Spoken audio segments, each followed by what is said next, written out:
آپ دیکھ رہے ہیں نیوز این چینل۔ آپ سبھی کا استقبال ہے نیوز این چینل پر۔ آئیے دیکھتے ہیں آج کی اہم خبریں۔ ریاست تلنگانہ میں ایک آپ کی اور میری ایک سیاسی آواز ہے جو آپ کے حقوق کے لیے ایوان اسمبلی میں آواز اٹھاتی ہے، آپ کے مسائلوں کا ایوان اسمبلی میں رکھتی ہے، آپ کے ہر مسئلے پہ فکر مند ہوتے ہوئے حکومت کو ان مسئلوں پہ جھکاتے ہوئے آپ کے سہولت کے لیے کام کرتی ہے۔ میں جب یہاں پر ٹھہر کر آپ سے مخاطب ہو رہا ہوں تو مجھے موقع ملا ہندوستان کے کئی ریاستوں میں جانے کا، ہندوستان کے کئی شہروں کو دیکھنے کا، ہندوستان میں کئی ایسے اضلاعوں میں جانے کا جہاں پہ مسلمان پچھڑا ہوا طبقات ایک بڑی تعداد میں ہیں۔ آپ یقین جانیے میں یہاں ٹھہر کے کہہ رہا ہوں، آپ کو جس طریقے سے سیاسی آواز یہاں پہ ریاست تلنگانہ میں موجود ہے ان کا نہیں، آپ کو جس طریقے سے آپ کی ہر پریشانی میں آپ کی جماعت آپ کے ساتھ بے باکی سے ٹھہرتی ہے، ہندوستان کے کئی ریاستوں میں یہ سہولت نہیں۔ آپ کے اوپر اگر کوئی بھی پریشانی آتی ہے فوری طور پہ ایم ایل اے حضرات آپ کے درمیان میں آتے ہیں، اور ہندوستان کے کئی علاقوں میں اگر گھر ڈھا جاتا ہے، گھر کو آگ لگائی جاتی ہے، اگر عصمت ریزی بھی کرتے ہیں تو کوئی وہاں پہ پہنچنے والا نہیں۔ آج مجلس اتحاد المسلمین صرف ریاست تلنگانہ اور حیدرآباد کی آواز نہیں، یہ ایک امید بن چکی ہے تمام ہندوستان کے وہ غریب طبقات کی جو یہ امید لگاتے ہیں کہ مجلس اتحاد المسلمین ہے تو ہماری آواز ہے، یہ امید لگاتے ہیں کہ مجلس اتحاد المسلمین ہے تو ایوان پارلیمنٹ میں ہماری آواز ہے، یہ امید لگاتے ہیں اگر ہم پر کوئی آفت آئی تو صدر مجلس کے حکم پر اس ریاست کے کوئی نہ کوئی مجلس کے ذمہ دار ہم تک پہنچتے ہیں۔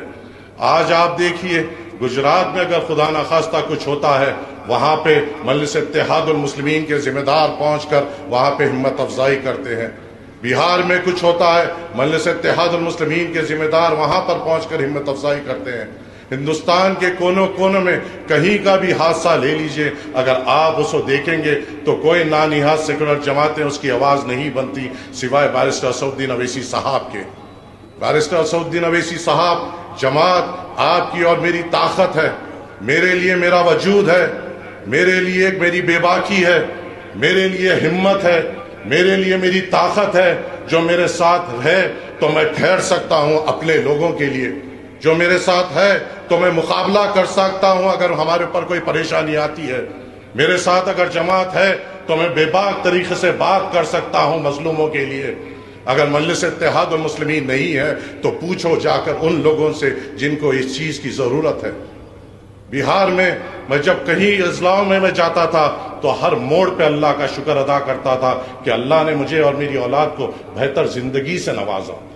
1 لاکھ کی آبادی کے لیے اسکول موجود نہیں، 2 لاکھ کی آبادی کے لیے ہسپتال موجود نہیں، بے روزگاری ہمارا مستقبل بن گیا اور مقدر بن گیا ہے۔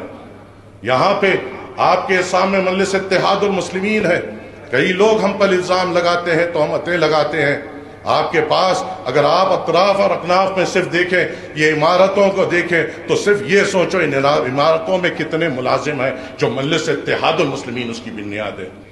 اویسی اسکولز آف ایکسلنس ہے، کتنے وہاں پہ ملازمت ہمارے لوگوں کو ملے، کون کس کی بنیاد ہے؟ مجلس اتحاد المسلمین اس کی بنیاد ہے۔ اویسی ہاسپٹل، اسرا ہاسپٹل آپ کی خدمت کے لیے موجود ہے، آپ کی خدمت بھی کرتی ہے، اور وہاں پہ روزگار جو فراہم کیا گیا وہ کس نے فراہم کیا؟ مجلس اتحاد المسلمین نے فراہم کیا۔ ہم نے لوگوں کو ٹھہرا کر چندہ نہیں جمع کیا، ہم نے لوگوں کو روزگار دے کر مجلس اتحاد المسلمین نے ان کے گھر کو طاقت بخشی، اور مجلس اتحاد المسلمین آپ کی اور ہماری طاقت اور ضرورت ہے۔